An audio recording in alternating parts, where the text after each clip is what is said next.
Looking for a place to shine? Are you ready? Want Georgians' eyes on you? So let's go.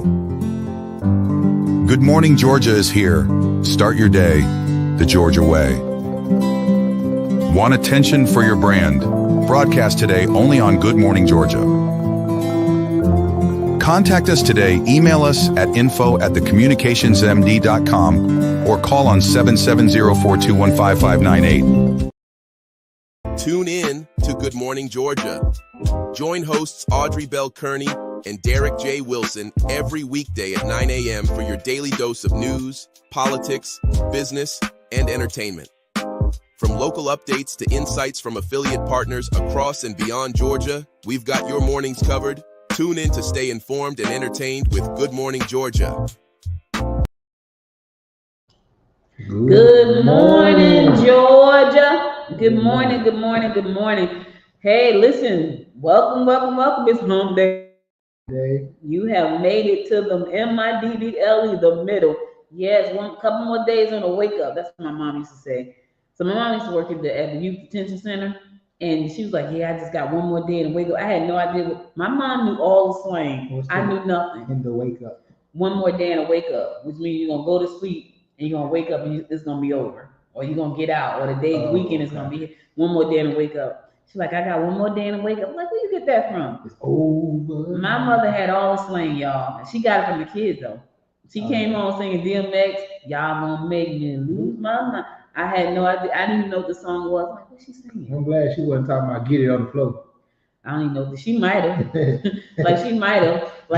So what's crazy is I'm so always into business, so I just miss everything. So listen to the radio. I'll be listening to like audio books on Audible, stuff like that. Man, my mom podcast now. Like I'm a podcast junkie. My mom listened to music. She I remember when the Yin Yang Twins "To the Windows to the Wall." Yeah. And like her favorite part was the ski. Yeah. And I was like, "Mama, you know what they talking about?" Well, in the video they had water guns. Yeah. Okay. I just walked away. Okay. That's a no.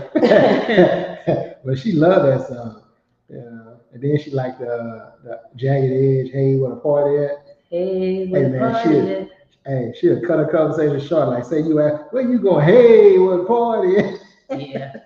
I like Jagged Edge too. Like I love Gotta Be. Yeah, they can hear. Yeah. Gotta Be. That was my favorite song by Jagged Edge. It is my favorite song by Jagged Edge. I'm surprised it wasn't that "Let's Get Married." A lot of women like that song. I like it too, but Gotta Be was really nice. You heard that one? What did it Gotta Be? Gotta Be. Yeah. Yeah, I love that one. I don't see. Me personally, maybe I'm reading too much into it, but I don't see why anybody like that. "Let's Get Married" song. That sounds like Let's Get Married. I don't know. That sounds like a settlement type song. Like we ain't getting no younger, so might as well do it. Well, most we do that anyway, Derek. I'm just saying that. When I first heard it, I was like, that's real. That's a love song. No? It's a love song. Women love it. I'm like, yeah, that's not something. I love Gotta Be. That's not something I want played at my wedding. Yeah, we ain't getting no younger, so we might as well do it. We've been shacking for 10 years. Well, right? Yeah, a lot of people shacking. Like we just wasting time. You ain't going nowhere. I ain't going nowhere. We might as well go ahead. Might as well just go ahead and do it. Might as well go ahead and do it. Yeah. You're not going anywhere. I'm not going anywhere. Just meet me at the altar. Meet me at the altar in your long white dress. Just meet me at the altar. I think we have a lot more songs that we can play at a wedding than that one. Well, that's the one they chose, sir. Yeah, people. That song popular. I was like, yeah, that's not. If I had a daughter at that time, I would definitely advise against that song. Yeah, this is a song. I can't think of the guy's name, but I told my daughter when she get married, I want her to do that song. I can't think of it right now. It's I think the guy name is Sam that sings it. Sam something. There's a newer one. I ain't say newer, as in within the last 10 years. "This Is Why I Love You" or something. That's the one. Yeah. That one right there. This is why I love you. Yeah, my cousin. Ooh, this is why I love you. Because you love me. It was love. But why we keep blinking? I don't know. But good morning. Morning. Yeah, that's the one, Derek. That is the song, right? That this Yeah. is why I love, because that's why you're supposed to get married. Because Yeah. I love you because you I ain't love gonna lie, me. Beyonce, that 1+1 is pretty deep too. 1+1. Yeah. How that go? I'm not gonna say. Good morning, Mrs. Pennington. 1+1. Thank you for joining us again today. She said, I don't know much about fighting, but I'll fight for you and all Oh, that. that's Yeah. nice. And it's me, you, and all Oh, that. okay. All right. Yeah, but yeah, I think that's a good one. 1+1. I gotta go listen to that. I don't Oh, know she say I don't know much about algebra, but I know 1+1 equals you. Yeah, Oh, yeah. all right. So She don't know yeah. much about math in general. Well, Oh, I'm just being funny, big Bayhive. I'm just being funny. I'm saying, Don't come for me. I'm just playing. I love B. I love Bay. the bag. She just did a interview on GQ, I think. I need me a group. You got the Swifties, you got the Bayhive, you got the Barbies. I need It's the Beehive. the Beehive. I need the Beehive. They got that. So I need a You got group. a Barbie with the Audreys. The Audreys. The Audreys. Ooh, I know one. What? I can tell you right now. You know what's crazy about this? I registered the domain name about 3 years ago. For that? For what you talking about? Yeah. Oh, okay. It might work too. I don't know. Maybe I gotta might do my Maybe book. I'll be the winner. Look, it's gonna be a part of my book. Yeah, she got her book. That's my book. She got her That's superhero. my superhero. She's coming. She's coming. Coming soon. Coming soon. Her name is Lyanna. Lyanna. What can we name it? The Lions. The Lions. I don't like that. How you say Lyanna? Oh, that's say Lorraine. Laren. Larry. I'm about to say that don't say Lyanna. No, that's the Lion. So Lion was the people that came from the Star of Lyra. Oh, okay. Yeah. All that stuff you said. Yeah, so all the stuff I said yesterday, here's the book. This is a proof copy, so I gotta go through and read the copy. So I'm excited. Go ahead, let's do the news. Because I'm excited. I haven't slept all night, y'all. I've been looking at like book marketing stuff. Yeah, because I've been doing books in '98, so a lot has changed. A lot has changed in the last couple of years, actually. I mean, like a year. Well, when my book comes out, I'm gonna hire a marketing firm. I heard MD Communications is a great marketing firm. Really? Yeah. Okay. So today's high, we are in the 80s throughout most of the state. 81 in Blairsville, 81 in Gainesville, 86 in Rome, 79 in LaGrange, 80 in Columbus, 80 and 78 in Albany. That's 78. Well, we'll get to Albany in a minute. They got some storms coming their way. Oh, okay. Valdosta 80, 83, 81 in the coast, 83 in Savannah, 83 in Brunswick. Heavy rain, thunderstorm, gusty winds, and an isolated tornado threat is all possible today or maybe tomorrow. They're all possible tomorrow due to the Hurricane Francine. Numerous of showers and light storms will linger as long as Friday. Rain chances are low by the weekend, so it'll be drier towards the weekend. But that hurricane is filling up the entire Gulf of Mexico, and you know that South Georgia is right there. That Panhandle ain't much of nothing. And so, Yeah. but yeah, then some live updates. Francine will unleash heavy rainfall over parts of the Gulf this week, and the highest totals will set to unfound near where the center of Louisiana and Mississippi. A level 3 or 4 risk of flooding. Rainfall is in place of portions of southern and eastern Louisiana, southern Mississippi. So, yeah, if you were in that area, I showed Audrey a picture of the radar, and I was like, can you imagine? I cannot. I told, but what I said to Derek was, he said, can you imagine living here? I said, nope. I said, what I can tell you though is when they say go, I would have been gone. I mean, just something that's scary. Like you look up and it's right, like they showing you that it's coming your way. It's coming. And so that being said, the radar, the news, the people, everybody's saying it's coming. It's gonna be pretty bad. It's a Cat 2. It's Cat 2 right now. And remember, a Cat 1 is what crippled Houston for 2 weeks. And then it was a Cat 1 that came through here. Right. And, so Cat Savannah. anything, go. Cat anything. Yeah, get gone. Go. Cat 1, what was that? Do not sit around and wait and to see. So this Francine, what was the one that It was Debbie. Yeah, Debbie. Debbie. Yeah, it was cat. Debbie was a cat one, Yep. and you saw the flooding it caused in Savannah area. So cat one caused some problems early on. So now we're looking at a cat two, and as we get deeper into hurricane season, the cats will get larger. Yes. So when they say go, please go. We don't want to come here the next day giving out condolences. We'd rather not. They have put out some evacuation orders. See? Expanded across the Louisiana coast on Tuesday because of storm surge threat. That includes New Orleans. I know y'all like New Orleans, but you got to go. That includes the greater New Orleans area outside of the levee protection system. Schools and public offices in the region are closed. Yeah, people get out. Go, please. Get out. Yeah. They say, fortunately, Francine is expected to move to the Gulf quickly, which should limit the truly eye-popping rainfall amount that the storms like Barrow and Debbie. Yeah, see, Barrow and Debbie was a cat one, but it dropped a lot of rain. They said this one is liable to move through quickly, but it still gonna drop a lot of rain. So be mindful, stay. And to my people in Louisiana area, please get out. If you get to higher ground, I got some friends that live in Reserve, which is right outside Louisiana. I got some people, Louisiana, right outside New Orleans. Some people that live in Metairie, that's right outside New Orleans. That's where the airport is, actually, is in Metairie. So look, if y'all y'all need to get safe. I know it's another hurricane. We're used to it. Man, look, go find you some safety. Yes, please. Find some higher ground. Yes. And so, but that's it with the weather. We want to get to today's top headlines. I mean, today. Do you want to talk about the day first before we go into the headlines? Let's talk about the day first. Get the elephant. Let's show the honor first. Yeah. So, as you guys know, today is September 11th. And for the young people who wasn't around or was too young to remember, 23 years ago was a day that we all witnessed an attack on our country.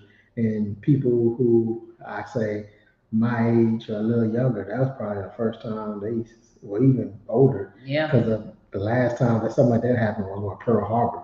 Yeah. So that was the World Trade Centers in New York City, the Twin Pentagon, Towers. the Twin Tower, the Pentagon in Washington D.C., and then a plane crash in Pennsylvania all took place on this day 23 years ago. So do you remember where you were 23 years ago? Yes, I do. So as a matter of fact, I had just opened up my publishing company. It was called Milestone Publishing. I had just opened in June, literally spent a lot of money, went to my office that day. And I remember stopping to Rite Aid because I had a headache that morning. So I stopped at Rite Aid, got me some Tylenol, went to the office, and everything was kind of scrambled and people were acting kind of weird. So I tried to call my husband and the phone lines wouldn't work. And then I started to panic because, I'm a panicker. I started to panic and finally I got through. He said, "Did you see what happened?" I was like, "No." He said, "You didn't see what happened?" I said, "No." So now I'm scared, like, what happened? So he tells me what happened. So I get in the car because now I'm afraid because my office is on the 5th floor. So I'm thinking, well, they're knocking down buildings. I'm on Evergreen Place on the 5th floor. And you was in Jersey. And I was in Jersey. And so I left the office just afraid, went back home, and we went up to West Orange to Eagle Rock Lookout. So Eagle Rock Lookout, this is where you go every year to do the fireworks because New York does like these really grand fireworks. You can see the Twin Towers. And so when you go to Lookout, you can see the Twin Towers over the Hudson River. And we get there and there are no Twin Towers. Like it was so many people up at Lookout, at Eagle Rock Lookout. And we were just standing there. Nobody could say anything. We were just like, we couldn't believe it. All you can see is just smoke. That's all you can see. It was just smoke. And that was one of the most horrifying times, the first time of my life. So we all have lived through like two just things that we probably never thought we would ever see in our lifetimes. And 9/11 was one of them and COVID was the other one. So, I thought you were going to say assassination attempt. Well, no. We lived through that too, but no, I wasn't going to say that. That day was burned in my mind forever. And I remember never going back to my office except to move my stuff out because I was so afraid to go in the building because my office was on the 5th floor at the end of the hall. So the elevator was on the other end. There was no outlet. So I would be stuck. If something was It's something with I couldn't. I was so I've been traumatized for quite some time. but fifth floor was a little low. Yeah, but it ain't a little low when something hit the building. What about the? You know what I'm saying? Like Airplane ain't gonna get that low. yeah, but the building gonna crumble. The airplane may not get that low, but the top part of the building coming down. Yeah, You know, and so for me that was really scary. And I never went back. I went and moved my stuff out, and I lost so much money. I remember doing my taxes that year and just wanted to cry about all the money I threw away in the office. And it was devastating. What I will tell you, they said though, which I thought this was pretty interesting, is that Barnes and Noble made a lot of money. Wow. Because people bought so many books during that time. Hmm. They did a lot of. I wonder they made a lot of money doing COVID again. Probably so because people were home. They would. It was everybody was depressed. That must have been up there in New York. Well, I think it's national. People were depressed. They bought a lot of Bibles. No, I can see Bibles, but people wasn't. I don't know. Who was at school then? Well, you were. I'm like, who My was at grown school? folks. Who was at school? I mean, people were back at work in Texas. I guess you're right. I guess so. But they said book sales were great. That was but you know, Houston. So my experience, I was in 10th grade. I'll never forget. I was in world Mr. Gaines class, so it was either world geography or world history. He taught both of them. I can't remember which one it was, but I was in this class, and since that's his, world whatever, the TV was on, and so I walk in, and the TV was on, and the first building was already smoking. Wow. And so I'm like, what's this? I'm like, oh man. Yeah, we watched the Pentagon. And I said, man, somebody. I said, what's going on? Because we're in Texas. You're an hour behind. Mm-hmm. So we were just starting our school. I guess it was I think it happened around 9 o'clock. 9 o'clock. Mm-hmm. Yeah. And so I'm walking in, 9 o'clock, and the teacher had the, like I said, the TV on. And so I literally remember standing in the door, walking from the TV's on the wheel. Mm-hmm. And it was just strapped across the TV so I would steal it. Yeah. And so I remember walking in, I'm looking, and I'm like, what's this? And then as I say, what is this? I see the second plane. I said, oh shit, this a movie? Like that. Right. And he was like, no, this is like, and he was like, oh my God. He's an older guy. Mm-hmm. He's like, oh my God. I'm like, oh. I said, what movie is this? What is it watching? Everybody was like, what's going on? And he's like, someone's attacking the World Trade Center. We're from Texas. I'm like, what's the World Trade Center? Like, where is that? He's like, that's in New York. We're like, oh. And then, that's when people, oh my God, we're under attack. And when I say Houston, they shut us. I mean, Houston was on lockdown because people failed to realize the reason why. Well, Bush was president. Yeah, Bush was Daddy Bush lived in Houston. Oh. And then Houston was the NASA Energy Corps. Okay. They started shutting down all of the, I ain't gonna say important, but all the government stuff. And so Houston was like basically on lockdown for a hot minute. Because they didn't know what was going on. Like literally, when that second plane came, most people was watching it because they was reporting live about the first plane. They thought it was an accident. But can you imagine flying into the Pentagon? I mean, then the Pentagon, we heard about the Pentagon. You think the Pentagon is like really protected, like you see like it's got a veil, like this barrier, Well, I mean, I would think, which I believe DC does have a no-fly zone. So I don't know exactly how they got into the fly zone. They weren't paying attention, but they weren't paying attention either. So I feel like now we're better about that stuff. But that day will forever be burned in so many people's mind because it was a devastating day. And then you hear people who are still living, who are suffering from all of the these fumes and the toxic stuff that they inhaled during that whole time. We didn't do time. no work that day. Every class we went to had it on. Everybody was in shock.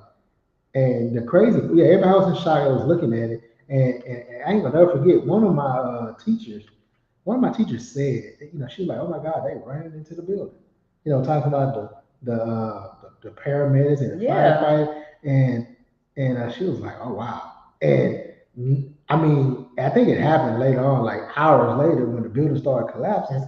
It was like all them firefighters and paramedics that ran. Yep. But the part that took us before it collapsed, which again, they probably wouldn't show it now, but they were showing it live. I don't think they realized, but when you thinking that was debris falling, that was people jumping. Because then, because one reporter talking, and then you hear like you hear those thumps.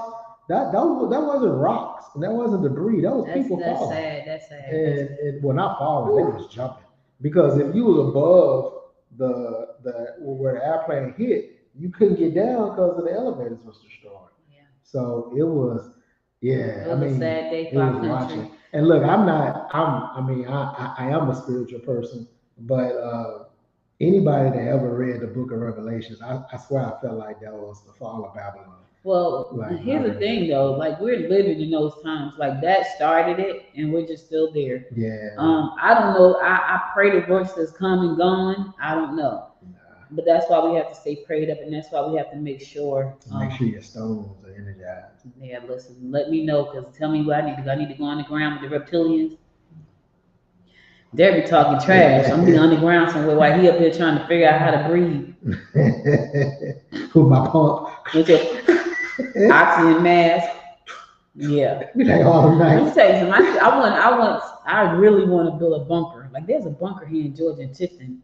It is. I want to say. How do you know about this bunker? Because they showed it to us. It's like $17 million. It is beautiful. So who owns it? I don't know who owns it. Somebody very rich. Somebody that can afford to give up 17 million. 17 million is right in Tifton. I was like, Well, look, wow. we got some events throughout the state as organizations across South Georgia and around the country. Remember those lost during 9/11 attack 23 years ago? We have compiled a list of events and closures on today. Albany Memorial Stair Climb. The stair climb will be held at, it was already over, 5:15 a.m. to 6:45 p.m. at the Albany Civic Center. Thomasville Memorial Stair Climb, that took place at 5 a.m. Today at the YMCA, with a ceremony and events that started at 7 a.m. The second climb will be today at 4 p.m. to 6 p.m. The Marine Corps Logistic Base in Albany will be closed from 7 a.m. until the 9/11 ceremony. And so that's just some things that was taking place in South Georgia as we come back from. Where's this statue right here, September 11th in Snellville? That's beautiful. This one. Oh, that's probably the one right there off. That's beautiful. Yeah, I've never seen it, but if it's in Snellville, It's in the Snellville. only memorials is right there. That's beautiful. Headed towards City Hall. September 11th. So, you know. But Gwinnett does have that memorial, Fallen Heroes Memorial. Yeah, that had Snellville on it, but that's why like I never saw that. So, you know, we remember those who lost their lives. We will never forget this. As we reflect on this day, it's one that's burned in most of our minds that, you know, it was a horrible time, and we have to all do our best to make sure. I do want to go to New York to the see the new memorial. Yeah. I've never been to New York, so before. Ever? Ever. The closest I've been to New York, I had a layover in Newark, and so we flew. Yeah. And so we saw the lights over the tower. As close as New York is to New Jersey, it's like night and day. Oh yeah. Yeah. Now, and it's crazy because when I went to college, there's a young lady. She, her name was Pam. I'm never gonna forget it. She lived in Jersey City. So Jersey City was over the water from New York. Like this is Jersey City and it's water, and then that's New York. Like you can see on that side, you can see. So when she came to college and she was talking, we were like, "Where you from?" Literally, she's from Jersey, but she's on that side closer to New York, and she sounds just like New York. Like a New Yorker. We're like, "Where you from?" She's like Jersey City. Like really? Like yeah. But yeah, as close as they are, they're totally different. Like you know, the minute you get into New York, whether you go to GWB or you go to the tunnel, Lincoln Tunnel, you know, the minute you get there, you can see the difference. I know one thing when I was in the airport and I bought something, they talking about sales tax was like 9.75. I was like, New York is expensive. Probably just in Newark. Well, New York is more expensive. Like I was telling my uncle who smokes, right? Now the cigarettes have gone. When we first moved back to Georgia, cigarettes were like $5, $4.69 a pack. They're $9 right now. And so I said to him, they probably $18 in New York because they were already $9 when we left New York. He must be smoking at top shelf. No, man, he smoked Marlboro. that ain't top nothing. All right, we're gonna run to a break. We're gonna come back after this break. Cool, because we got some stuff to cover. I know. Listen, the elephant in the room, as Derek say. We gotta talk about the elephant. Yeah, we'll be right back. So stay tuned. Why do 70% of aspiring authors never publish their work? Because they don't have bookpreneur. Whether you're dreaming of publishing your memoir, a children's book, or the next great novel, Bookpreneur is your go-to source. Our weekly newsletter and video show offer step-by-step guidance and insider tips to help you navigate the publishing world. Don't let your masterpiece stay hidden. Join the Bookpreneur community today and start turning pages into profit. Subscribe now at www.bookpreneur.com. It's fascinating how a magazine can capture the pulse of the world in just a few pages. I mean, think about it. Every issue is like a time capsule, a snapshot of what's happening right now. Heartland Georgia Magazine is the newly rebranded name for the former About Magazine's Gwinnett Snellville. We gather stories from every corner, from politics to pop culture, and it's all curated with intention. This magazine continues the legacy of connecting communities within Georgia, focusing on the vibrant life, culture, and businesses in the Heartland region. With an emphasis on local stories, business spotlights, community events, and lifestyle content, Heartland Georgia Magazine serves as a trusted resource for residents and visitors alike. Whether you're looking for insights into the best local dining, upcoming events, or features on influential community members, Heartland Georgia Magazine is your go-to publication for staying connected and informed about all that makes Georgia's Heartland region unique and thriving.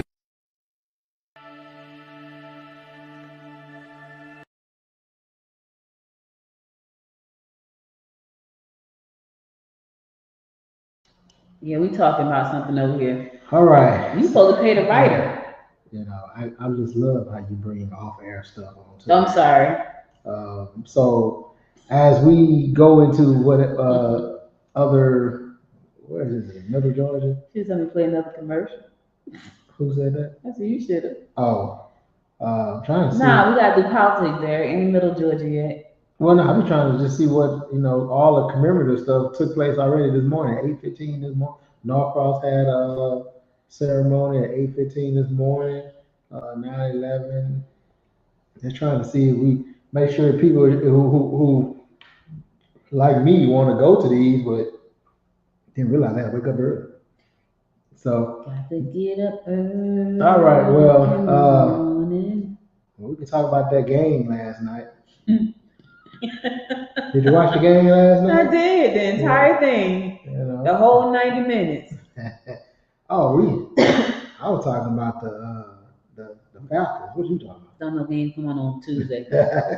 I tried. Yeah, no football. Now, if you had said Monday, Thursday, Sunday, maybe Saturday for college, Friday night, high school, and then come on Tuesday. Nah. Except for the debate. Oh, Frankie Beverly passed away. What?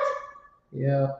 Oh, man. Legendary singer Frankie Beverly has passed away at the age of 77. Wow. So, I like Frankie Beverly. Yeah. Well, rest in heaven, my friend. That's not the one that was sleeping with Sam Cooke. Why? No, that was Bobby Womack. Bobby Womack. Cheating in the next room. Slept with the man, wife and daughter. Talking softly on the telephone. People don't mention that part. The wife and the daughter. Mm-hmm. Because remember, the wife left him because she caught him with the daughter. Cheating in the next room. Man. Didn't he write a song talking about he shouldn't have trusted me? Really shouldn't trust me so much. My mom used to listen to the songs. That's how I know him. That is so crazy. I wish you didn't trust me so much. That's neat. Where is this at? That's beautiful. Yeah, but that's so crazy. So our prayers and condolences go out to Frankie Beverly family. Yeah. And the Mays group. I guess that's the end of the group. Huh? Frankie Beverly and Mays. Well, maybe not. They got some members that was. Well, yeah, because the Jackson 5 is still out there performing. Listen, they got people that carry the group on. I mean, it's kind of hard. It's kind of hard though to replace Frankie. It's kind of hard to replace any leader. To replace Michael. I mean, you can't ain't nobody going to see. Ain't nobody coming to see you, Otis. Let me change it. Ain't nobody coming to see you, Jermaine. I'm about to say, who the heck is Otis? Otis, that's the line from the Temptations. Oh, when they was firing David Ruffin. Yeah. And he was like, hey, he's talking about, I bring, they coming to see me. And Otis was like, they coming to see the group. Ain't nobody coming to see you, Otis. No. Look, I can tell Derek watch a lot of TV records. I'm like, who the heck is Otis? Yeah, Otis the Temptation. I Otis I, and I watched it. Melvin I didn't know the name though. and David Ruffin and Yeah, dang, what's the dude that Marvin? I think that was Marvin that died. The one that taught him how to dance. Yeah, I remember Eddie Eddie. Kendrick. Remember Eddie Kendrick? How you know, man? Come on. Eddie Kendrick had a smooth voice. Yeah, they all had. You know, the interesting part about James Earl Jones, they act like he was only in two movies, Lion King But those are probably the ones. not Star Trek, Star Wars. But those are probably the ones that made him super famous. He was already famous before. I said super famous. I mean, but look, he was in Coming And to that- America. Those Nobody were talk about that. but listen, that's all I say. So those were the ones that probably gave him crossover appeal. Okay. Yeah, well, that's okay. Mm-hmm. I was about to say, Coming to America came out way before Lion King. Crossover appeal. That was like what, 80 something? He was King Hajafi. When I say he got money, he got money. Yeah. See? he got his own money. McDowell. But yeah, so last night was a trip, you know. Did you watch the whole thing? I did. I just want to do a public service announcement. Please make sure you keep your dogs and cats in safe quarters. Yeah. Because apparently they barbecuing, frying, and skewing and all of Dogs and cats. Yeah, dogs and cats. They eat dogs and cats. I tell you, dogs and cats. He was serious about that. I was like, when he said that, my mouth just hit the floor. I had to take both hands and lift my lip back up. Like, what the? What? My husband's like, did he say it? I said, yep, he said it. He said it. No, he said it. It kind of was like, What tripped me out was how she went from professional to right, like, what? Like, did he? Yeah. You know, but what's interesting about that is, and I guess they have to go with their party. His party still gotta be in me, like she knows she was doing. Like, bro, your party just said ain't cats and dog. They said Harris tried to throw Trump off his game, and he repeatedly took the bait. Every time she threw something out, he went. Can't help himself. Like one time, she said when they said the leaders of the other countries said you're a disgrace. His shoulder did like this, and he went in. I thought he was about to turn into the Exorcist. Every time she said something. Do you remember that? Did you see that one? That shoulder went down and went down. I was like, oh, he's about to do some contortion right now. He doing this. Yeah, you know, but at the end of the day, he didn't answer any of the questions. Right? He didn't say. They asked him, "Do you have a plan for Obamacare?" He said we have some concepts. He didn't have answers for anything. Look at the part that made me laugh. I told her, I said, he's like a kid. Well, no, I'm not president. I'm not president anymore. I'm not president yet. I was like, okay, this guy. Right, you know, she missed a couple of questions. She's kind of danced around too. I ain't gonna lie. I was like, answer the question. But she didn't have to because he answered none. Anybody that knows anything about politics, they don't answer questions. Yeah, he didn't answer any questions. She didn't answer questions. I mean, she gave better answers. She gave a better. Can I tell a quick story? Sure. So years ago, I was on radio. I had a show called Women in Business Today. I came on at 7:30 a.m. on Saturday mornings, and I interviewed people on the show from all over the world. As a matter of fact, Mark Victor Hansen, the author of Chicken Soup for the Soul, was my guest like 3 times. But this one particular morning, this woman I had met, she's like, I want to come on the show. And I said, so I'm at a radio station, station manager and all that kind of stuff because I'm on radio. And she said, I want to come on your show. So I said, what do you do? So she says, well, I'm with this company. We have makeup and, face products and all that kind of stuff. And I said, and she hounded me down because I'm like, I don't want to talk about that on the show. But she hounded me down and I brought her on the show. She comes into the radio station. She just rolled out of the bed, right? I'm talking, her wig was twisted. I'm looking like, thank God this is not video. She goes into the station. She's sitting there and I'm asking her questions. And every question I asked her, I said, listen, you're in an industry where Mary Kay dominates this industry. What makes your products stand out from Mary Kay? And, we have aloe vera in our products. Well, what about, what is about some, we have aloe vera in our product. And what about, we have aloe vera in our product. Every question was every answer was aloe vera. I'm trying to figure out what's aloe vera. at that stuff they found in lotion? Yes, it's out like the aloe vera plant. So everything was aloe vera, right? Mm-hmm. And I was like, okay. So my husband said, "What's she selling? Aloe vera?" I said, "She's selling makeup." I said all that to say, every answer came back to immigration. It came back to immigration and he wanted immigration and the economy. That's the two things he wanted to talk about. That's all he talked about. And I mean, immigration was so far out there. If we being, I mean, so I like the fact that Harris mentioned, because it seemed like no one ever mentioned that they had a bipartisan bill. Yeah. And that Trump called the people. Yep. And he didn't answer that. And so, you know, since we try to be fair, in fairness, when they asked VP Harris, did she feel responsible about the deaths of the withdrawal? She didn't really answer that question. She did. I said she skirted around some questions. Now I said she skirted. That was when she skirted around. But then she turned around and say that it was the deal that he made with the Taliban was what got them in that situation. Let's talk about how we got here. Yeah. She did that a lot. Let's talk about how we got here. And then the part that did me was when he kept on, he said he got 75 million, he got the most votes, and then she turned around and said, well, 81 million fired you. Oh, we was like, she slapped him on that. He was that when that shoulder started. Yeah, I mean, and then they like, you know, you can tell he was getting annoyed because then that was the whole debate there. Yeah, because then he started talking about, I'm speaking here, I'm talking here. Here. You know, he took and said something. He was the best in the whole world. Yeah. I was like, so my baby used to say when she was a little bit little, the world. I said, not the world. Yeah. He was like, I'm the. He didn't say bigly though. He didn't say bigly, but he said he was something. No, but he I forgot what it was. It was everything I was like, doing was the entire world, the greatest, oh my God. The best. I really don't. He is such a narcissist. Like I don't know how the money lives with him. I mean, because okay. He's never wrong. He never apologized. And the part that took me too, I thought was interesting, was when the moderator said something about, he said your home state of Florida, and I was like, oh, okay, because that's everybody knows. Well, I could say this: they gave him a lot of talk time, but they also kind of corrected him, like. I mean, I understand it. So the moderators were not moderating. No, he weren't. Because you know, if you look at it, he had a whole lot of minutes. Yeah. I told you in a family group text. To be exact. In a family group text, I said, damn, this is a long minute. Like he kept going, and then it, you know, not sounding. I don't know if it was a racist thing or a woman thing, but when she tried to do it, they cut off. They cut off, but they let him ramble and what have you. But when she tried to, but I like how she did it. She let it go. Yep. Let him answer his question. They asked her a question. She said, yeah, I'm going to answer it, but let me go back to this right quick. Right. Because I got to address this now.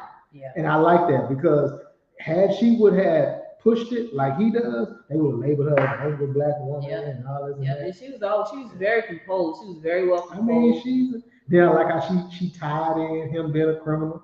I'm the only one on this stage that have prosecuted. Yeah. International criminals. Yes. But ooh, she whooped him a little bit. I ain't gonna lie. Like I was like, she spanked him. She spanked him. Yeah, she spanked him. But it was expected. Yeah, it was. I mean, it was expected by most of us. I don't think it was expected by him. I mean, somebody on his side said it's like he needs to fire his team. No, that was Chris Christie. Chris Christie said it. That's who said it. Wasn't nobody. Yeah, that's who said it. Chris Christie said it. He said he did not prepare, and whoever prepared him should be fired. But here's the thing: those people probably did prepare him, but they know that man is never going to stay on script. Chris Christie said that in 2016 he helped Donald Trump prepare against Hillary Clinton. In 2020, Donald Trump did not prepare against Joe. You can see the difference. But here's the problem. So now you can see the difference. Now he didn't prepare against her. But I think the problem then and now is he wasn't the president then, right? Right. So he done tasted the power. Yeah. He don't care about nothing. He just want power. So he think he can say and do what he want to say because he has taste. So he's not listening. Them people probably set up like they probably sitting up a night after night trying to prepare him. He is a loose cannon, and he's tasting the power. He feel like he's above the law. We already know. Back then he wasn't. He didn't think that. So he listened to people. He ain't listening to nobody right now. I bet they prepare him. And I think from the beginning, he was off his marbles because if you notice, She shook his hand. she Walked walked over over there, shook his Kamala Harris. Yep, Kamala Harris. Kamala Harris. And he looking at her like, because if she would have not initiated that, he wasn't gonna shake her of hand. course he wouldn't. I don't think he shook Hillary. He definitely didn't show. He didn't She shake shook Joe. his hand, and she knew that was gonna get the media talking. Yeah, and she shook his hand, and he shook it, but she had to walk over to him. She was all the way on his side. Yeah, she came straight out, and I like how she did that. Kamala Harris. Yep. Just let you know, I am who I am. I am who I say I am. And you know black what? woman. Guess what? Yeah. Phenomenal. And then for him to even, I mean, he did say black. Now my thing is, he said that they're coming over here, taking African American, Hispanic, so they taking everybody's job but white folks. The white folks.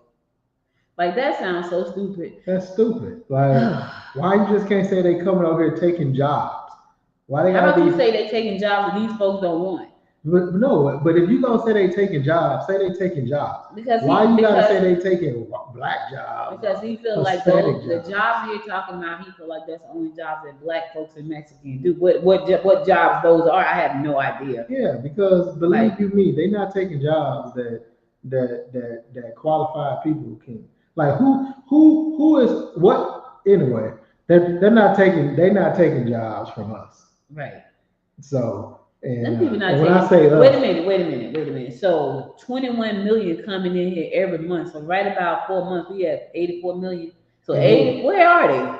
I ain't seen one pop up in the courtroom as an attorney yet, or as a judge yet, as a president of an organization yet.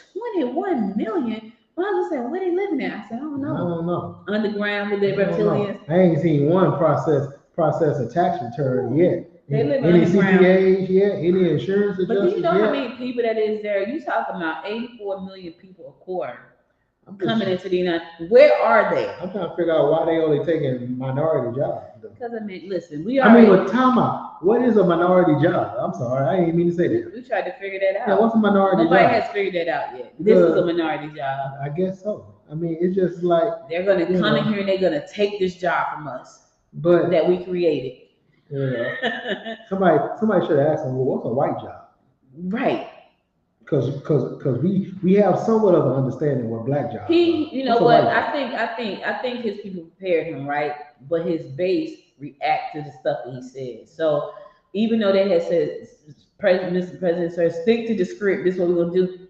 His base react to the rhetoric that he puts out. He's a former Republican committee guy said. He said that Trump's base is not. They don't, they're not moving. His supporters are his supporters. And so he said it's Harris. It was Harris' debate to lose because she has to go out there and she has to gain supporters and voters, whatever, that regardless of what Trump say it does, he's not going to lose any support. Isn't that crazy? Yeah, but here's the thing. She did a thing called the Swifties. Yeah, Taylor went and got the Swifties, and she said, "Come on, girl. Before the election, come on, Swifties." Because before the debate, Taylor Swift didn't endorse it. She endorsed last night, 12 minutes after it was over. 12 minutes. She's like, after watching 12 minutes after it was over. She's like, "Yep, that's my yep." I love. Wait a minute, I gotta say this, y'all. This is hilarious. This is totally off script, Derek. Right. This is totally off script. So last night before the debates came on, you ever go to TikTok and look at the black wife effect? No. Derek, you gotta see it. So they did one with Kelsey, right? Taylor's boyfriend. He's dating number black girls. Oh yeah, I saw that. Yeah. So when you saw him in all those pictures, he looked like a whole different guy. You see him in the pictures with her right now. He done shaved the beard. He got all his hair on. He got this thick old mustache. He looked like an Englishman. It was hilarious, and it was so funny. I was like, ooh, that's the reverse. Ooh, yeah. Because I saw him on this reality show. It was called Dating Kelsey or something. He was fly. You look at him now, I was like, what in the? He ain't fly no more. No. Nah, he ain't fly at all. Anyway, thank you, Swifties, for getting behind Kamala. Yeah, I mean, look, it's gonna be so disappointing if the results of November 5th are not ideal. Well, here's the thing. It's going to be so disappointing because our country is going to be turned upside down. And it's going to be the people who did not vote that did. It's going to be their fault. because they have opportunity to cast a vote that's going to help keep us together. And she said that so many times. JD Vance got up there and said, I guess for him, us being a country united is not what he want to do. He's like, she keeps saying that, whatever he said. He pretty much said something about, he pretty much was saying, she was saying about us coming together as a community, as a country, all this stuff. He took and said something totally opposite. Like what she's saying was a bad thing. Like you don't want us to be a country united. That's not what you want. No, it's not what you want. You want us to be a country divided. So, for me, I want a country united, right? I like how they checked them about the no one's killing babies after they're born. Oh my God, that was another like it's execution. Like who is going to carry a baby? The moderator checked them immediately. By the way, Mr. President, there's nowhere in this country where you're allowed. That's illegal. I'm like, why in the world would you even think somebody would carry a baby to a full term and then well, you're right, Mr. Alfred. It's up to us. We have to get out and vote. Like to me, it ain't over till it's over. And that's November the 6th? The election is November 5th. I know that. November the 6th when they put their votes in. I don't know what you're talking about. The election is November the 6th. November 5th.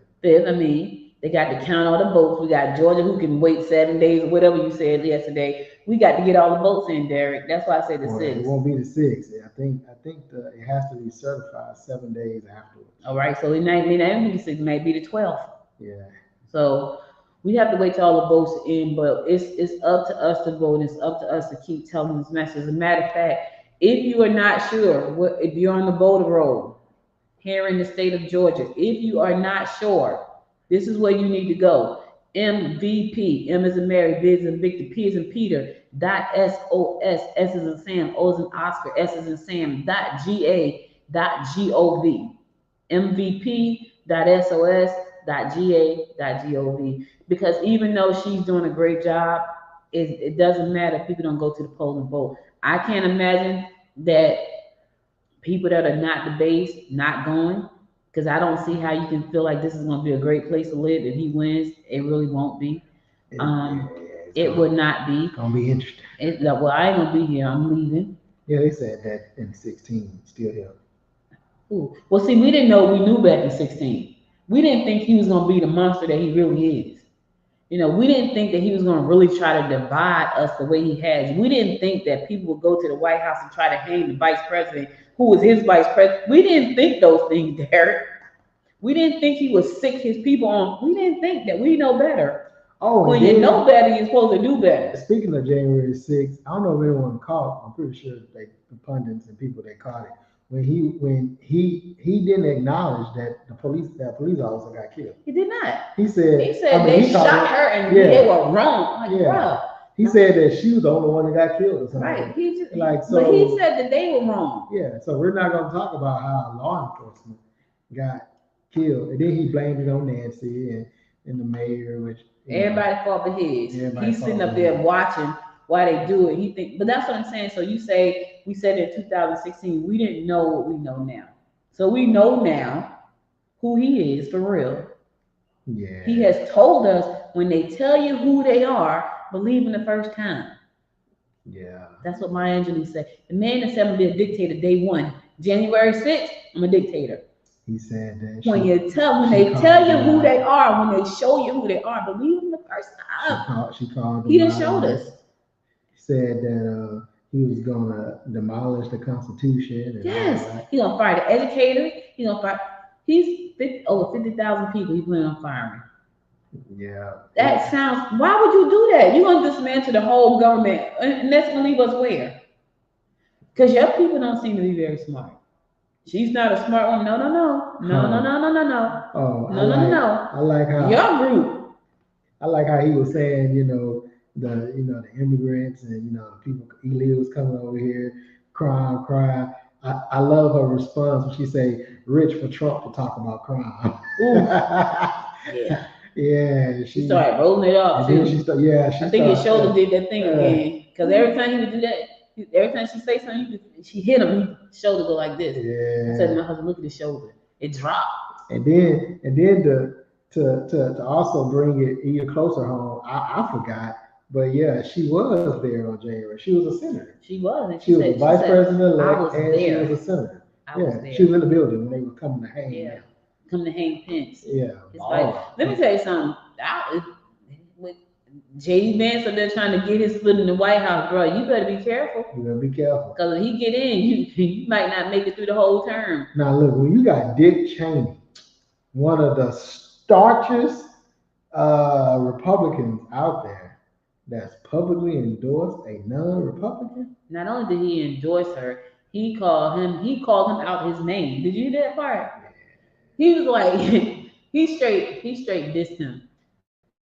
Yeah. He dissed him first and then he endorsed her. I was like, ooh. And Dick Cheney is not a Democrat. Not even close. Not, I mean. But you know what? He understands. He understands that this is where we live. She said 200 former elected or people that have worked with Trump. Yeah, I fired all. I fired them all. No, you didn't. No, you didn't. No, you didn't. You know, Dick Cheney and people who on the other side, they understand that even though we have our own differences about things, right? This is where we live. And who wants to wake up every morning and see people in the street? We see that enough. It's going to be worse. Yeah. Like we see people dying and all these things. We're going to be just like the people that are in war right now. That's what we're going to be. Because people are going to fight back. They're not just going to lay down because he get out there and do all this crazy stuff. So you're going to have people just fighting for no good reason, just like they're doing right now in other countries. Well, look, again, like I said, elections, make sure you vote. Vote. Speaking of elections, the Glenn County Board of Election voted 4-1 to extend early voting hours during the week before the general election on November 5th. But they also declined to add a Sunday to the date when people could cast their ballot. The extended hours to vote between October 28th to November 1st will cost the BOE an extra $1,500 to staff 7 poll workers at the 3 early voting locations: the Board of Election office, the ballot community building, and the fire station number 2 on St. Simon Island. So the extended hours are from 8 a.m. to 6 p.m. How is that extended? But okay, 6 p.m. I think they closed at 5, I guess. Oh, yeah. I thought everyone stayed open until 7. No? Nah, I guess not. Well, no, I guess if they can change their hours, everybody else can have their own hours. The board declined to vote on a proposal by his name is, the vice president of the board and a Democrat Party appointee to open early vote on a Sunday to accommodate those who may work 6 days a week. I think the general public has asked that the BOE consider this, and I think it's a reasonable ask to satisfy the general public. Yeah, so I will say people in Gwinnett, we tend to be spoiled because we have 7 to 7, and it's 3 straight weeks, Monday through Sunday. Yeah. I thought it was like that across the state, but I'm learning that it's not. The board secretary said, I think it's important to honor God because our country needs His hands on our country, and we've gone far away from that. Traditionally, we've considered Sunday a day of rest, a day of worship, or the Lord's Day. So okay, I'm not going to get into that. Mm-hmm. So. 8:30 service start at 8:30. Nah, but they'd be the first one to say church and state, separate church and state. But it's only relevant for when they need it. That's everything. Yeah. So they say we're not going to waste taxpayers' dollars. If somebody can tell me why Sunday voting will bring more people out because they're off work on Sundays, when you can't get them out on Saturday, what's so special about Sunday? We've had 3 weeks of early voting. Wow. All right. Well, let's move on because anybody knows Sundays. I think Sundays usually be the most busiest days because most, especially most churches do organizations. Yep. The Souls to the Polls. They organize people to after church go to the polls. I hope they do it this time. I hope they do Souls to the Polls. I hope they get people to go vote. I hope they do a lot of things. So. Listen, you got to do your part as well. We all have to do our part. Our country, the state of our country hangs in the balance at this point. She's doing a great job, but it doesn't matter if people don't go to the polls. All right. We're going to go to a commercial. We'll be right back to bring you more of what's going on in and around Georgia, so stay tuned. In a world where business and sustainability intersect, the Gwinnett Women's Chamber of Commerce, or GWC, stands as a beacon of empowerment and innovation. Our mission: to empower women in business while fostering a culture of sustainability within our community. We're not just about business growth. We're about eco-friendly practices, about encouraging a healthier, more sustainable future for all. Through innovative tools, equipment, and education, we're supporting the success of women entrepreneurs and promoting a greener tomorrow. Our vision stretches beyond the present. We see a future where GWC is a leading force in the promotion of women's entrepreneurship and environmental stewardship. A vibrant community where women in business thrive alongside a commitment to sustainability. We're making the Gwinnett region a model for inclusive economic growth and ecological balance. We are the Gwinnett Women's Chamber of Commerce, where business meets sustainability. Join us in shaping the future.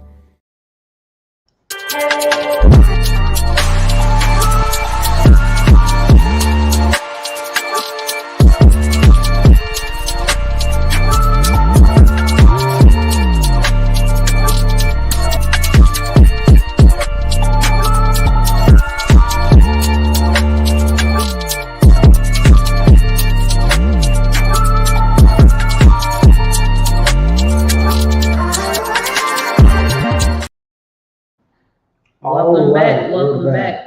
Well, look, let me get my stuff out of the way. As I think it was about 2 weeks ago, a week or so ago, you reported there was a rabies in Fox? rabbit fox in Gainesville. Yeah. Well, they have found a raccoon tested positive in Brunswick. So apparently rabies is active. Gainesville and Brunswick are not close to each other.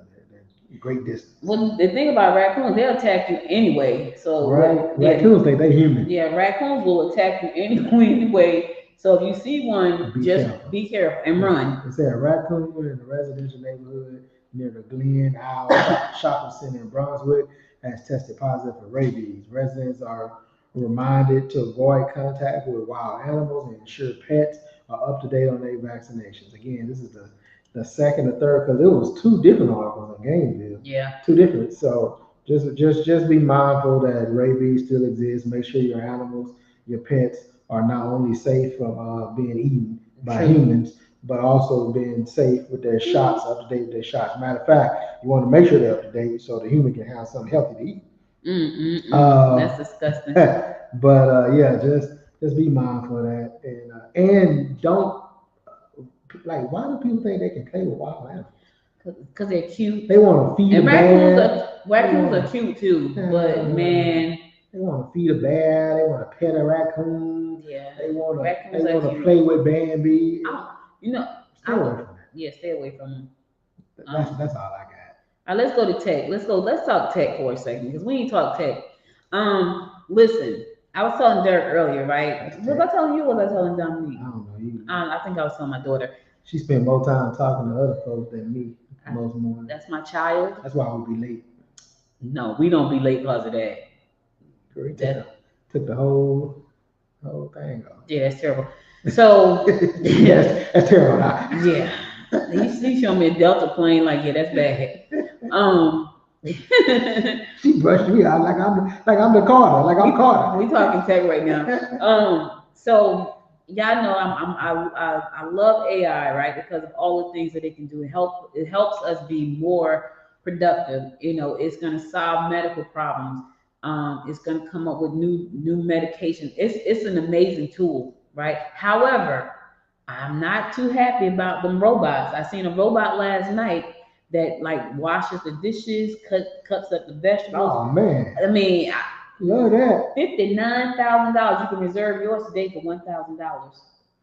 I mean, when it be ready? 2026. Oh, that's no time to make payment. It is. So the payments is like $1,300 a month. Yeah. 59,000. But I said all that to say, right now on Peachtree Parkway, Gwinnett County, robots are there. They look like Rumbas on steroids. They zoom around. So a robot. And you're talking about that vacuum? Yeah. So right now there's a company called Geek Plus. based in China. They have robots over here in Gwinnett County, and these robots are working in warehouses. And a lot of people are wondering, what does that mean for people who work in warehouses? Well, the writing is on the wall. Let me just say that. If robots are in warehouses moving pallets really fast and stacking them really, the way they're supposed to be stacked, and they're coming to work on time, they're not going to the bathroom, not taking lunch break, that's a problem for you, my friend. That's a problem. Are you ready? That's a problem for you, my friend. Are you ready? Yeah, that's a problem because you better start getting creative. You better. That's and this is not funny, but so that's a part of our commercials. The robots, they're there, and they are going to replace jobs. And I know a lot of people they're definitely afraid about that, but you have to think from a business perspective. Like most businesses, I hate to say it, but it's true. They don't care about you. They care about the bottom line. So if replacing you is going to save them on the bottom line, that's what's going to happen.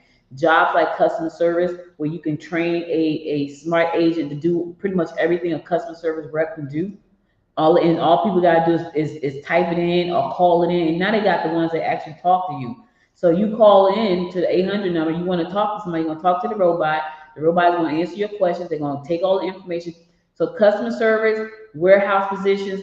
I think restaurants are in danger. Like if you are a waiter, I want a real waiter. Yeah, I don't know. I want a real waiter, but I've been to a restaurant right here in Duluth where the robot brought my food to the table. I took a video of it. Brought my food to the table. Said hello. Uh-oh. In Duluth, right on the Duluth Highway. And they talk to you. And they talk, not Duluth Highway, on Pleasant Hill. And he says hello. Uh-oh. Right, and it brought the food right to the table, and I took my food off, and it went right back to the counter and picked up the next person's food.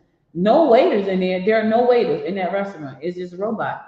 So the robots are coming, and right here on Peachtree Parkway is a company that's actually incorporating robots into their workforce. Now that's going to mean that jobs are going to be lost, but here's the thing: the companies don't care about that. They care about their bottom line, and that may sound cool, but it's a true fact. So when people get mad about that kind of stuff, at the end of the day, people go into business to make money. Exactly. So right now, you got to think about which side you want to be on. Do you want to learn how to fix the robots? Because here's the thing: they're going to break. So they're going to need somebody to fix the robots. So what I would say to anybody right now, if you work in customer service, if you work in warehouse, learn how to fix the robots. Learn how to program the smart agents. Then you are a asset to those companies, not just to those companies, but to pretty much any company who want to train smart assistants to be their customer service. If you don't do that, you will be out of a job. And I'm not saying this to scare people. It's a fact. The writing is on the wall. If you're not the one fixing and creating, you will be the one without the job. So take advantage of all these amazing programs out there. If you don't know where to start, you can go to Udemy, udemy.com, and find a class and take a class. You can go to Nano Degrees over there at Audacity and take a class. Take these classes. So listen, you can go downtown to Atlanta to General Assembly. They do all types of classes. No, they're not even paying Derek and I, but this is so serious because we don't want you to be left behind in this technology revolution that's happening. So you need to have the necessary skills. So go out there and do what you got to do to get those skills. All right, I want to talk about that. So robots are here. They're coming. They're going to be the maid. They're going to wash the clothes. They're going to be the Jetsons. Listen, it's crazy. I remember when they had the little robot running. What was her name? Florence. What's the robot name? Well, from the Jetsons? Yeah. It was a woman. I know. What was her name? I said Florence. What kind of name? Not Florence, though. Florence is from the Jeffersons. Yeah, what was the robot name? Helen? Wasn't it like Rosie? Rosie. Was it? I think it was Rosie. I think it was Rosie, Derek. The Jetsons. Yeah, I forgot, but I think it was Rosie, Derek. Also, Georgia accelerates past 100,000 electric vehicle registrations. Yes, so people are buying electric vehicles. Right now, there are 100,042 registered electric vehicles in the state of Georgia, according to data from the Georgia Department of Revenue. That figure represents 1.5% of all the registered passenger vehicles statewide. So, we want clean cities here in Georgia. We want to have a economy that's a net zero by 2030. I don't know if that's going to happen. I keep saying that, but that's the president's plan right now to have us at a net. It was Rosie. It's Rosie. Yeah, it's Rosie. That's the plan to get us to a net zero. What does that mean? That does not mean we won't have carbon emission. That's not what that means. What that means is that we will have some balance to get us to a net zero, because nobody's going to give up their gas car. They just aren't. Yeah, because I don't think that's gonna. I mean, how you gonna do it on a road trip? Yeah, you're not. I mean, you know what I'm saying? So nobody's gonna give up their gas car, but however, they will be able to have a electric car for like local driving and a gas car probably for long driving. But how often do you do long driving? I haven't been on vacation all summer. Didn't you go to That wasn't a Orlando? vacation. I mean, that's still long driving. Yeah, but that wasn't a vacation. That was long driving. Long driving don't necessarily mean vacation. I went on vacation. I went to Memphis. How many times was I? I don't know. I was there for a whole month. Oh, okay. I'm coming back and forth. Back and forth. Yeah. So the electric vehicles are coming, and more people are buying them, as we can see with the registrations here in Georgia. Look, I want to be able to be like Will Smith, get in the car and let the car drive. They have those already. Yeah, but they running into stuff. Yeah, but see that, okay, so let me tell you this. Before my mom passed, right, her and my uncle were in her bedroom talking, right? So I said to them, I said, hey, you know they got cars that drive themselves, right? So my uncle said, what you mean? I said, you just tell the car where you want to go, and it's going to drive you there. I said, and nobody's going to drive the car. I said, the car's going to drive itself. So they're called autonomous vehicles, right? And they drive themselves. The problem with that, in my opinion, is they are computers. They are computers. And computers get glitches. And he was like, I'm not getting no car. He said some choice words, but I'm not going to say them. I'm not getting no car that could just drive me off a cliff somewhere. Yeah, right about that. You're right. Because they are computers, and we have great hackers out there. So I'm not too thrilled about getting into the cars yet. They can just drive you anywhere. Now, with the robot driving, maybe just a little bit better. I mean, what's the difference between I don't robot and a know. car? I don't The know. robot is Somebody's computer too. behind the wheel. Like you got the car that's electric and the robot. One of them, I'm Somebody just a little bit. Somebody can hack into the robot too. Can you imagine that we have robots taking us? We just get in the car and the robot and they take us out to Atlanta and wait, park the car, Buppy, and I'll be ready in a minute. Yeah, and then what you gonna do when Buppy fall in love with you? Now you gotta get rid of Franklin. Yeah, Buppy ain't falling in love. I'm just saying, it happens. Yeah, but you gotta I ain't seen enough movies. The robots are not sentient yet. They have to get to that point. Yeah. They haven't got to the sentient point yet where they understand emotions. They're not there yet. You got Robin Williams want to be a man, bicentennial man. Yeah, we're not there yet. Now there are some. Well, we didn't talk about on this show. We talk about another show. What, the toys? The robots, the ones that they're making that's real.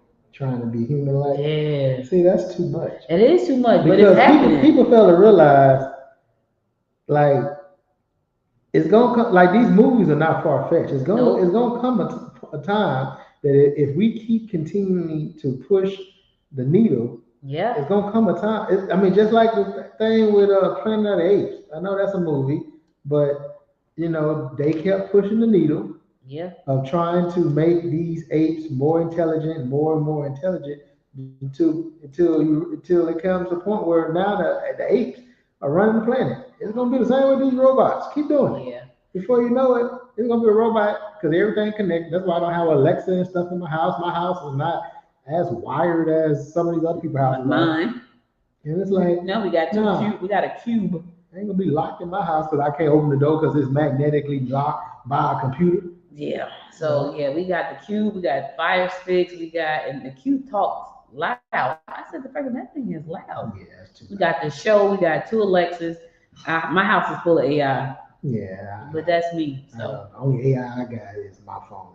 Yeah, my house is full of AI. And listen, just be prepared. That's all we're saying. You want to be on the other side because the writing is on the wall and it's up to you to read it.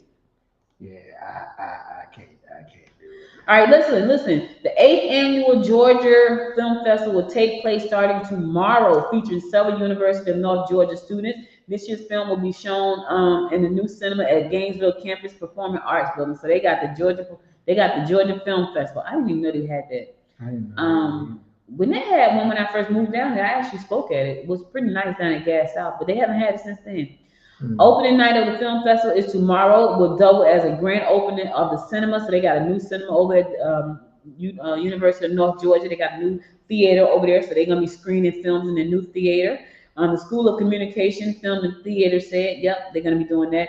So we're excited to share all of these great films this year too. The festival offers so many opportunities for student growth. It is a magical moment for young filmmakers to show their work to audience in a real movie theater. That's so cool. That is really cool. Like so speaking of film theaters, the Indie Creative Collective is getting together tonight. And if you are a filmmaker, a music producer, a podcaster, a video producer, an author, a writer, someone asked me what's the difference between an author and a writer. I said, well, authors normally write books and writers write anything. There's a difference. Oh, I wouldn't know. Yeah. We are getting together tonight. We're going to be at Tacos and Tequila. Now listen here.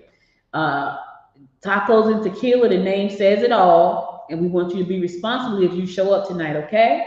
Ain't nobody gonna be trying to pack you home. No, we're not. But we want you to come. If you are in the creative space and you want to just get together with a bunch of creatives, we're gonna be there. Podcasters are gonna be there. Authors, as you can see, authors are gonna be there. You know, I was crazy because I had to look up. So let me tell you what happened. So I had to look up my ISBN because I had like 10, right? Mm-hmm. And I've written 10 books on Amazon under my name. I didn't know that. Look at you. This would be my 11th one. Yeah, I was like, oh, 10. And I think some of them not even there because as a matter of fact, there are 3 that aren't there. So I thought I had wrote like 7 or 8. I've done like maybe 13. Oh, yeah. Okay. So I've been doing that a long time. But anyway, you want to go to the film festival. It's going to be at University of North Georgia starting tomorrow, which is pretty darn cool. I think that's really nice. Go out to support our young filmmakers who are doing some great things. If you're in that area. I didn't know they had a film school out here. I didn't either. Well, I guess I did know because University of North Georgia. Our photographer she's in film school. Where'd she go? I don't know where she goes. I knew SCAD was, but that's downtown Atlanta. I don't think she goes to SCAD. I think she's somewhere in Gwinnett. Okay. This is annoying. A mixed-use project featuring residential, commercial, and office space is proposed for Cobb County. The project, called South Spring, would include a 20-story multi-family building with 650 units. That's a big building. Yeah. That's one building with 650 units. That is huge. That is huge. According to a recent development of regional impact filing, Atlanta Business Chronicle was first to report this. In addition to the residential tower, there will be 2-story buildings with 175,000 square feet of commercial space, as well as 10 to 12-story buildings with 200,000 square feet of office space and 250 hotel rooms. That's a huge space. Yeah. A public plaza and a park and 1,700 parking spots. That's a lot of folks who had to just have 1,700 parking spots anyway. Yeah. I don't know if that's gonna fly. I don't. They want to put that out in Smyrna. Girl. Listen, I'm just saying. The site's proposed development is located at Springs Road in Smyrna, near Truist Park and Cumberland Mall. They're not gonna allow that. They said they're gonna do it. It's gonna be completed once they approve it by 2028. That's a big project. That's a very big project. 650 people living in one unit. That's a lot. I'm trying to 650. I wouldn't do it. That's a lot. So speaking of lot, can you imagine they get like these little critters that's running around? You can't run from them. What critters? Them little critters that's hopefully everybody's very clean. Because I've lived places with critters when I was younger, and you can spray all day long on your side. As soon as you spray, they come right back over. So I'm just saying, listen, I grew up in the hood, and I ain't ashamed to say it. Listen, somebody won that. Do you know them people? That's your family. They won that $800 million in Texas. That's probably why my cousin ain't returning my call now. I'm just calling to see how he doing. The Mega Million, 800 million. Somebody won that. One person. Let me see. One person got 800 million. Do it say somebody in Cumberland got 10,000? Yeah, that ain't nothing to pay the 800 million. That's a blessing, though. I need to find out where that 800 million at. Let me see. Yeah. One ticket sold in Mega Million. Mega Million, $800 million, and yeah, that's a lot. Last night joined one ticket. Somebody did win $1,000 because they got 40 numbers in the Mega Ball. I'm happy for everybody, but that 800 million, whew. They say in Texas. Let me see. Texas, that might be your family. They don't say where. I mean, they say what city. They didn't say. They just said Texas. I'm not saying the city. Wherever they are, they cowboy boots is kicking right now. They probably scared to death. I would be too. I would too. I told y'all what happened when I hit. I'm gonna disappear. Like you gonna be looking for me. I ain't talking to nobody. I'll call you like that. You gonna be like, why you whispering? Somebody might hear me. Don't be like Tupac and Jay-Z. Look for me. Young D. Look for me. All right, we out of time. We out of time. We got to go to our last commercial, so Derek can come back and give you his words of inspiration for the day. So stay tuned. We'll be right back.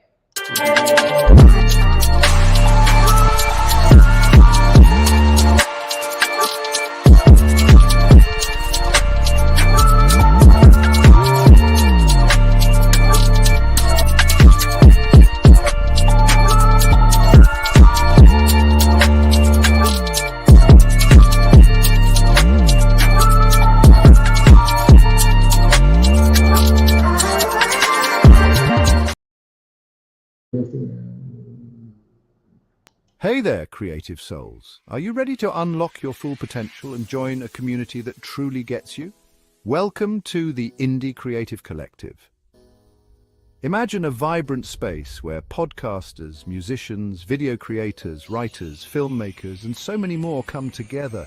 This isn't just any group, it's a free, membership-based collective that meets monthly, offering a treasure trove of opportunities for collaboration and exchange. Here, passion is the driving force. Every member is deeply committed to their craft and keen on monetizing their skills. Picture this. Each gathering is a stage where you can present your current projects, showcase your ongoing work, get constructive feedback, and elevate your art to new heights. But that's not all. These meetings are a goldmine of industry insights. We share what trends are making waves and which practices to steer clear of. This open exchange ensures that you're always in the loop with the latest knowledge and best practices in your field.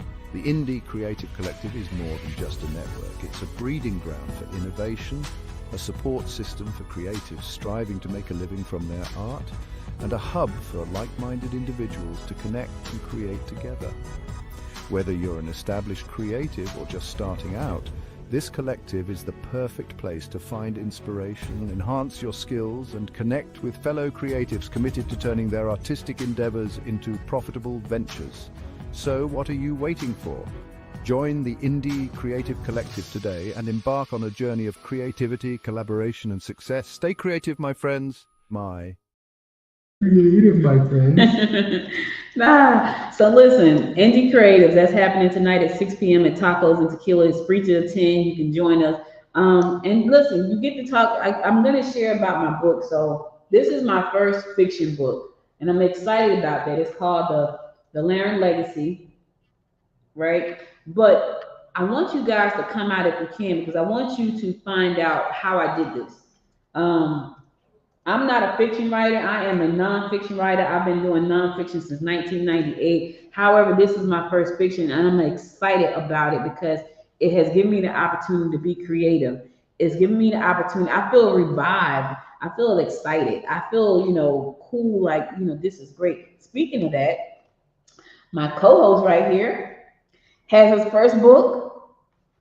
Yeah. And it's nonfiction. Like it's nonfiction. He has his first book, and I'm excited for him because it goes in line with what he does in his company. So MD Communication is a marketing company, and the book goes in line with that. And I love the title. How do you get the title of the book? I feel like I'm about to do an interview. So how'd you get the title? Matter of fact, he has to come on Jerry, you gotta come on the show. The Bookpreneur. So the Bookpreneur, y'all see me talk about the Bookpreneur. Let me flash it up on the screen. Derek, what made you come up with that title? Because I thought that was a pretty good title. Well, so MD Communication is a digital marketing firm, and we do digital marketing. Well, in this world of digital marketing, people tend to forget that human touch. And so I wanted to write a book, teach a class, whatever. So I ended up writing a book about marketing with the human touch. Navigating the world in the digital world. So more information will be out about the book is on Amazon right now. Go on over there, get your book. Derek's gonna be joining us tonight. Hopefully he can come to our next. I'm gonna try to be there. Okay. His book is on Amazon. Tell me the name of the book again, please. The name of the book is Marketing with a Human Touch. Then it's connecting in a digital world. So yeah, he's doing nonfiction. I'm doing fiction. I'm super excited. Like this is a proof though. That's why that line is there. This is my proof. I got the proof and then send it back to Amazon so I can say, hey, make these changes. But you know, we're entrepreneurs at the end of the day, and we're entrepreneurs to help other people. And he's helping people with their marketing. You know, I want people to be more creative because I feel like it relaxes you.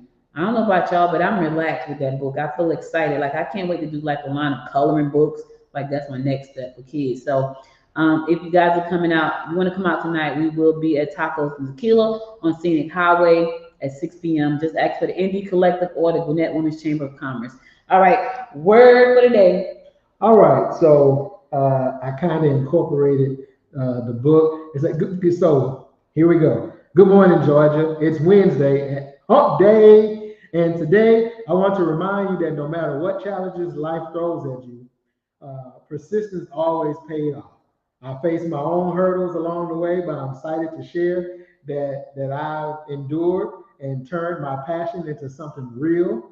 My very first book, Marketing with Human Touch, Connecting in the Digital World, it's out today. It's available on Amazon. If I can reach this milestone, so can you reach your own goals. So keep pushing, stay focused, and never give up. Let's make today count. And as we continue to break through all these boundaries. So this is one of many to come. Yeah. So listen, thank you all for joining us. We appreciate you for always sticking around and sharing with us.